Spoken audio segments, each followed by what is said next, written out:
If there is one thing I've observed about us humans is the fact that we often overestimate our strength and our power. And the funny thing is that the human emotion is so tricky because one minute we are swearing that we are not going to do a particular thing, and the very next minute we see ourselves neck deep in that same thing that we say, I am not going to do this thing, I'm not going to do that thing. We see ourselves locked in doing that. You are in a committed relationship and your friend is telling you, you are smiling with this other guy too much. Oh. It will not affect your relationship. You better stop it. And say, well, we are just talking now. There is nothing. I know what I'm doing. Next time you see yourself, you are smiling sheepishly at what someone who is not your partner is saying. You are doing the midnight calls. You are hiding your phones. That is how we start. And that is how human emotion is. Because one minute you are swearing, God forbid, what will I do with that person?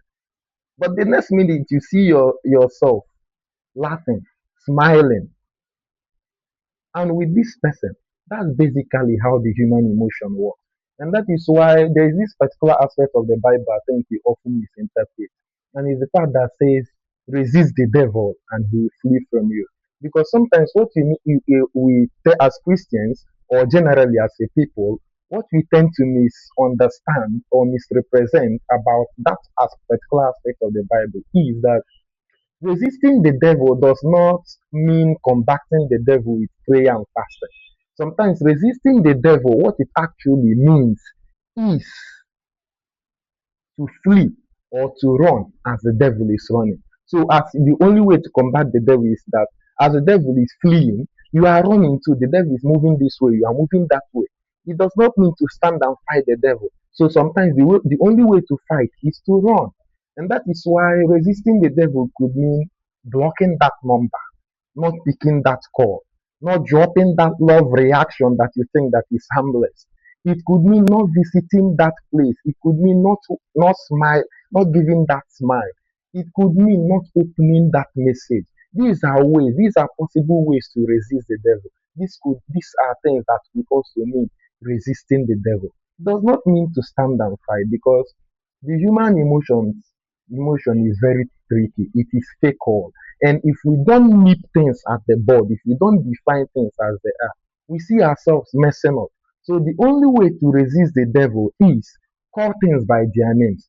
Tell yourself the truth about things. Do the right thing that you should do. If you're in a committed relationship, there are certain conversations you shouldn't have.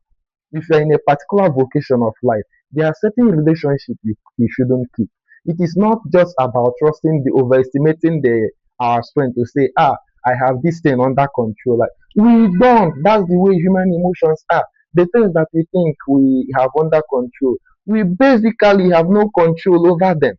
We might think we might have control over them for a time, but then man is a bundle of possibilities. So you swear this time, I'm not going to do this.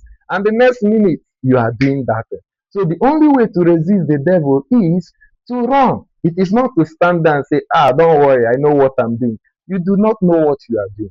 The only way is resist the devil, run. That's the only way to resist the devil. You do not resist the devil by standing to fight because even if it comes to strength, the devil is bigger than us. Forget that we say that God is on our side, but God himself know that the devil is stronger. So sometimes when we are told resist the devil, it is to run.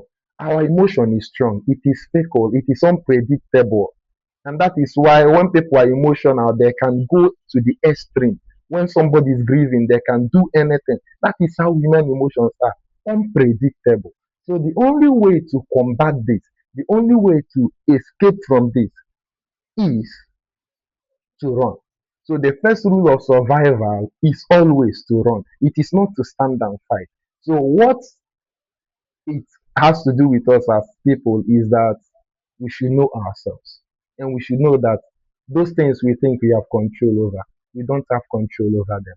And coming to terms with this knowledge that as adults that we are going to falter, that we are going to mess up, is to limit the possibility of our messing up. So even if we mess up, it is fine, but we must limit that possibility into things that we can control. And one of the ways to control it is to run. One of the ways to resist the devil is not to stand fighting with holy water and prayer and fasting.